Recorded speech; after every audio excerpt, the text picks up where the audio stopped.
Next 9 news देख रहे हैं आप। आपके साथ मैं हूं किरण यादव। हर रोज हम अपनी डिबेट्स के जरिए आपको गुजरात का एक मुद्दा बताते हैं। आज भी हम आपको गुजरात का एक मुद्दा बताने वाले हैं और आज गुजरात के कई तमाम मुद्दों पर चर्चा भी अपने साथी अबरार के साथ मैं करने वाली हूं। देखिए, अभी तक जो गुजरात में चुनाव होते थे वो भारतीय जनता पार्टी और कांग्रेस के बीच में होते थे, लेकिन अब आम आदमी पार्टी ने भी एंट्री कर ली है और आम आदमी पार्टी की एंट्री के बाद से ये मुकाबला त्रिकोणीय हो गया है। हम आपको बताते चले कि आम आदमी पार्टी के राष्ट्रीय संयोजक अरविंद केजरीवाल से लेकर मनीष सिसोदिया, राघव चड्ढा और खुद पंजाब के मुख्यमंत्री भगवंत मान ने अपनी कमर कसी हुई है गुजरात को जीतने के लिए। और हर सप्ताह हम आपको बताते चले अरविंद केजरीवाल की तरफ से लगातार रैलियां की जा रही है और ऐसे तमाम मुद्दे उठाए जा रहे हैं जिसको लेकर भारतीय जनता पार्टी को वो घेरते हुए नजर आ रहे हैं। अगर हम बात करते चले भारतीय जनता पार्टी की, तो भारतीय जनता पार्टी की तरफ से भी तमाम तैयारियां की जा रही है और खुद प्रधानमंत्री नरेंद्र मोदी बारीकी से नजर बनाए हुए हैं गुजरात पर। आपको बताते चले, गुजरात प्रधानमंत्री नरेंद्र मोदी और अमित शाह का गढ़ है और वो किसी भी कीमत पर गुजरात को खोना नहीं चाहते, गुजरात को हारना नहीं चाहते। कहते हैं कि गुजरात जिसने जीत लिया उसके लिए केंद्र का रास्ता आसान हो जाता है। तो आज हम गुजरात के तमाम मुद्दों पर चर्चा करने वाले हैं। तमाम मुद्दों पर चर्चा करने के लिए मेरे साथ बने हुए हैं मेरे साथी अबरार। सबसे पहले अबरार, आपका बहुत बहुत स्वागत है। मेरा सबसे पहले आपसे यही सवाल रहेगा कि अगर आज के ही दिन चुनाव हो जाते हैं गुजरात में, तो क्या भारतीय जनता पार्टी, क्या कांग्रेस या फिर आम आदमी पार्टी, आपको क्या लगता है इन तीनों पार्टियों में से किसकी जीत पक्की है?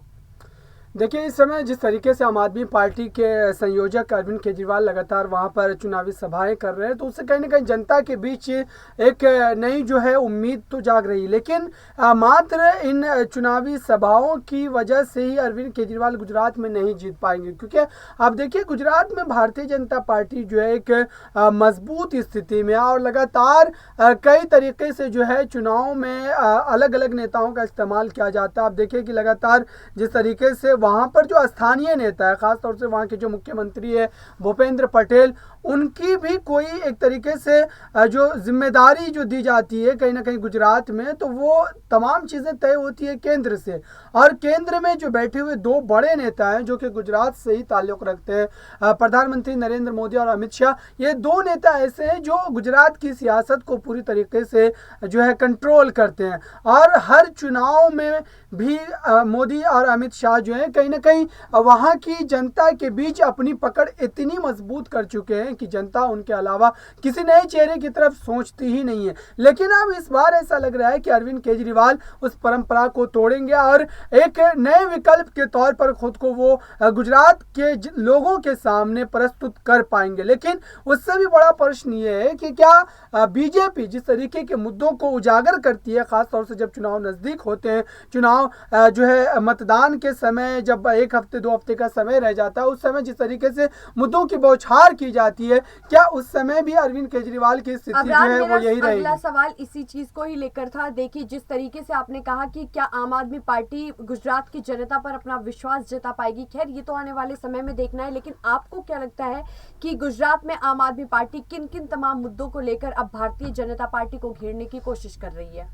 देखिए, आम आदमी पार्टी पहली बार वहां पर चुनाव लड़ रही है इतने बड़े दमखम के साथ, और साथ ही बीजेपी, जाहिर सी बात है कि अगर 20-22 सालों से वहां पर सत्ता में, तो कहीं ना कहीं जो जनता के बीच आक्रोश है वो ज़रूर देखने को मिलता है। क्योंकि इतने लंबे समय तक अगर सरकार रहती है किसी भी पार्टी की, तो कहीं ना कहीं एंटी इनकम्बेंसी जो होती है वो जनता के बीच आ ही जाती है। और अब उस एंटी इनकम्बेंसी को अरविंद केजरीवाल, आम आदमी पार्टी के तमाम जो वहाँ पर नेता मौजूद है, स्थानीय नेताओं चाहे दिल्ली से गए हुए नेताओं, ये तमाम लोग मिलकर के अगर उन तमाम मुद्दों को उजागर कर पाएंगे, जनता के बीच जो है जागरूकता फैला पाएंगे, तो कहीं ना कहीं इसका फायदा जो अरविंद केजरीवाल को जरूर मिलेगा। और इतनी बात तो तय है कि गुजरात के चुनाव में इस बार भारतीय जनता पार्टी की मुश्किलें जो वो बढ़ने वाली है, वो इसलिए भी क्योंकि इससे पहले वहां पर उनके लिए एक बड़ा और मजबूत विकल्प जो है वो जनता के लिए मौजूद नहीं था।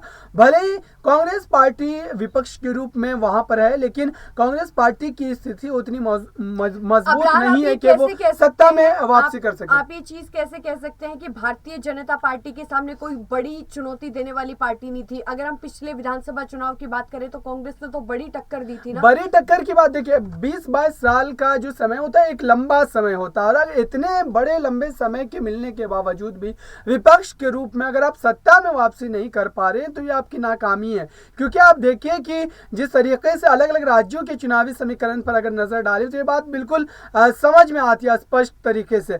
लगातार 72 सीटों की जहां तक बात है कांग्रेस के मिलने की, तो वो कोई बड़ी उपलब्धि नहीं मानी जाएगी, जबकि वहां पर जो सत्ताधारी पार्टी है वो 20-22 सालों से सत्ता में है। तो ऐसे में अब अरविंद केजरीवाल के जाने के बाद ये बात तो तय है कि विपक्ष की जो भूमिका है वो भी अब कांग्रेस पार्टी से छिन जाएगी, और कहीं ऐसा ना हो कि तीसरे नंबर की पार्टी कांग्रेस पार्टी बनती नजर आए। क्योंकि अरविंद केजरीवाल के जाने की वजह से भारतीय जनता पार्टी की मुसीबत तो बढ़ेगी, लेकिन साथ ही कांग्रेस का भी खात्मा होता नजर आएगा। आपको क्या लगता है? देखिए, जो गुजरात की जनता है उनका कहना ये है कि आम आदमी पार्टी अब लगातार किसानों के मुद्दे उठा रही है, और वो कह रही है जिस तरीके से गुजरात में बाढ़ आई थी, जितने भी बाढ़ प्रभावित लोग थे उन्हें हम मुआवजा देंगे। तो ऐसे ही बात कही जा रही है और कहा जा रहा है कि उनकी हम पूरी हर तरीके से मदद करेंगे। लेकिन अगर हम किसानों की बात करें, तब 3 कृषि कानून आए थे और जिसके बाद किसानों ने अपना जमावड़ा लगाया था, जिस तरीके से दिल्ली में सिंधु बॉर्डर पर, टीकरी बॉर्डर पर। लेकिन उस समय एक बार भी अरविंद केजरीवाल नहीं दिखे किसी भी किसानों से मिलते हुए। और अब गुजरात में आकर जो अरविंद केजरीवाल की तरफ से जो तमाम मुद्दे उठाए जा रहे हैं उनमें सबसे बड़ा मुद्दा है किसानों को लेकर। अब वो कह रहे हैं कि जितने भी बाढ़ प्रभावित लोग हैं हम उनकी मदद करेंगे। तब असली मदद का समय था, तब अरविंद केजरीवाल की तरफ से कोई मदद नहीं की गई। तो क्या ये राजनीति है या वाकई वो यहाँ पर किसानों का मुद्दा उठा रहे हैं? देखिए, अरविंद केजरीवाल ने उस समय जब किसानों ने अपना 3 कानूनों को लेकर के जो तमाम मुद्दे उठाए थे उस समय उन्होंने समर्थन दिया था, लेकिन तमाम जो किसान संगठन थे उनके द्वारा ये बात स्पष्ट कर दी गई थी कि किसी भी राजनीतिक चेहरे को वो अपने मंच का इस्तेमाल करने नहीं देंगे। और यही वजह रही कि आपने देखा होगा उस समय किसी भी पार्टी का कोई बड़ा चेहरा आपको किसानों के आंदोलन के बड़े मंच पर नजर नहीं आया। लेकिन अब जो किसानों की बात अरविंद केजरीवाल की तरफ से की जा रही तो उसका सियासी फायदा जाहिर सी बात है कि वो उठाना चाहेंगे। लेकिन यहाँ पर बड़ी बात यह है कि लगातार दिल्ली में और पंजाब में जिस तरीके से उन्होंने अपना शासन चलाया है, तो इन तमाम बातों को वो वहां पर लागू करवाने की भी बात करेंगे, और साथ ही जनता को ये उम्मीद दिलाएंगे कि अगर हमें सत्ता में आप लाते हैं तो वो तमाम चीजें जो गुजरात के लोगों माफ कीजिएगा दिल्ली के लोगों को दी गई है वो तमाम सुविधाएं अब गुजरात के लोगों को भी मिलेगी। तो जाहिर सी बात है कि जनता आकर्षित होगी।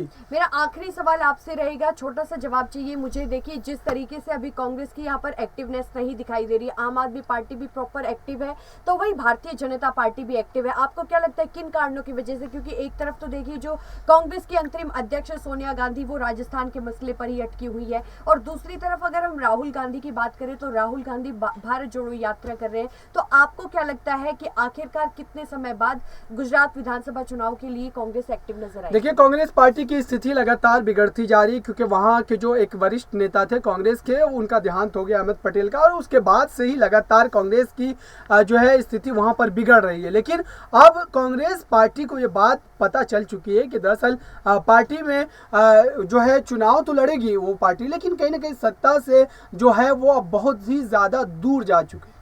तो देखिए, अबरार ने बहुत ही विस्तार से मेरे सवालों का जवाब दिया। अब ऐसे में इस साल के अंत में देखना बहुत ही ज़्यादा दिलचस्प होगा कि गुजरात में जो विधानसभा चुनाव होंगे उसकी गद्दी किसे मिलेगी, गुजरात में मुख्यमंत्री कौन होगा, आम आदमी पार्टी की तरफ से कौन होगा, कांग्रेस की तरफ से कौन होगा, तो वही भारतीय जनता पार्टी की तरफ से कौन होगा। खैर, अभी तो भविष्य के गर्भ में ही छुपा हुआ है कि इन विधानसभा चुनाव पर जीत हासिल कौन सी पार्टी करेगी। फिलहाल के लिए इस खास कार्यक्रम में बस इतना ही, लेकिन देश और दुनिया से जुड़ी तमाम बड़ी खबरों के लिए देखते रहिए हमारा चैनल नेक्स्ट 9 न्यूज़। धन्यवाद।